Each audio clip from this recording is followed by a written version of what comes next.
What if the reason your life keeps repeating the same patterns is not because you're unlucky, not because you're manifesting wrong, and not because you're not trying hard enough? What if the real reason is that your brain has already predicted your future, and it's quietly steering your thoughts, emotions, and decisions to match that prediction? Modern neuroscience now shows something fascinating. Your brain doesn't simply react to reality, it predicts it first. And this discovery explains something Neville Goddard taught decades ago. Your assumptions don't just influence reality, your brain builds reality around them. But there's one crucial piece missing from most manifestation advice. Because if your nervous system is in survival mode, those predictions become very hard to change.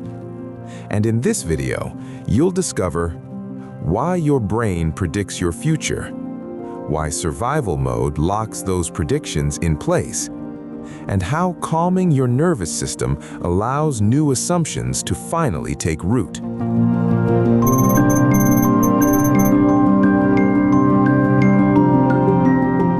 Most people believe the brain works like a camera.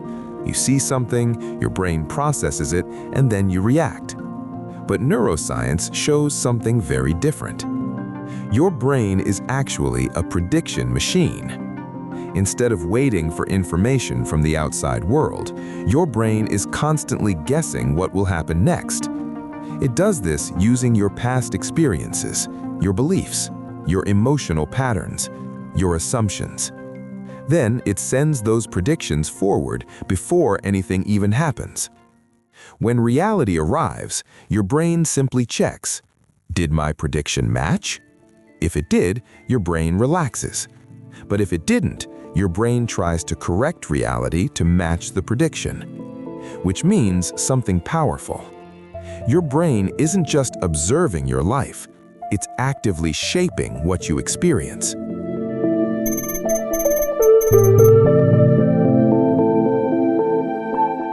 Long before neuroscience confirmed this, Neville Goddard taught a very similar idea. He called it assumption, the belief that whatever you assume to be true will eventually harden into fact. But he wasn't saying reality magically changes overnight. What he was describing is how the mind filters experience. If you assume rejection, your brain predicts rejection. If you assume struggle, your brain predicts struggle. And once that prediction is made, your brain begins shaping your behavior, attention, and perception to match it. You notice evidence that confirms it. You ignore evidence that contradicts it. You make decisions that reinforce it. Without realizing it, your brain quietly steers your life toward the prediction it already believes. But here's where things get even more interesting. Because this prediction system works very differently when the nervous system feels unsafe.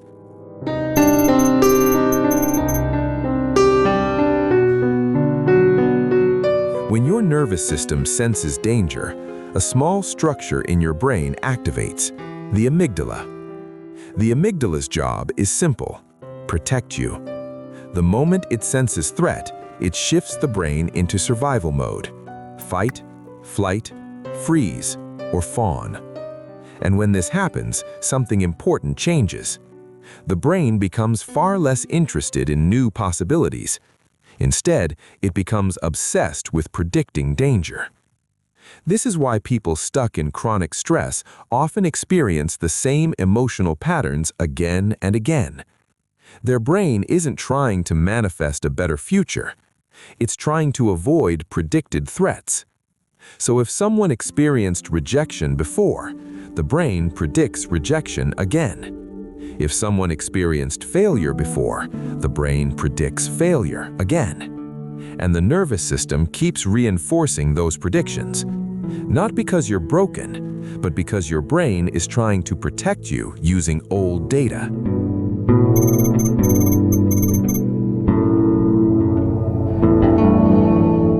This is where most manifestation advice goes wrong. People are told, just think positive, visualize success, Assume the best. But if your nervous system is in survival mode, your brain doesn't trust those new ideas, because safety comes first. Imagine trying to install a new prediction in your mind. I am successful. I am safe. My life is changing. But the nervous system still feels danger. Your brain will quietly reject the new prediction and return to the one that feels familiar. Which means the real work isn't forcing belief. The real work is helping your nervous system feel safe enough to update its predictions.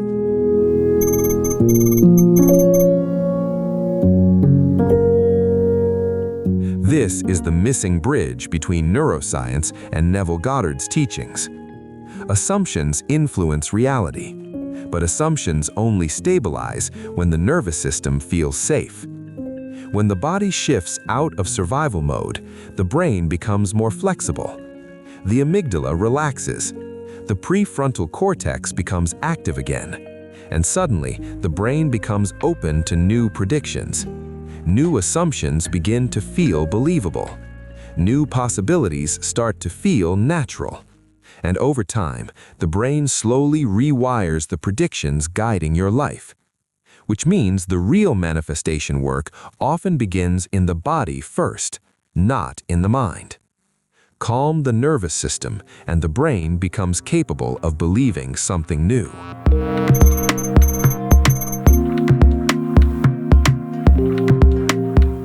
Pause here. Head down to the comments. On mobile, swipe left in the comments section to reveal the quiz. Tap your answer, then continue the video. Which brain structure activates survival mode and overrides imagination? A. Prefrontal cortex. B. Amygdala. C. Hippocampus. D. Cerebellum. The correct answer is B. The amygdala.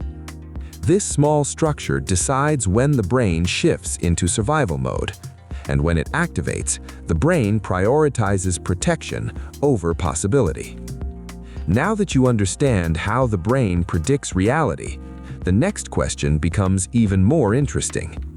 What happens when your brain predicts pain that hasn't even happened yet? Why does the mind cling to familiar suffering even when a better life is possible? That's what we'll explore in the next video.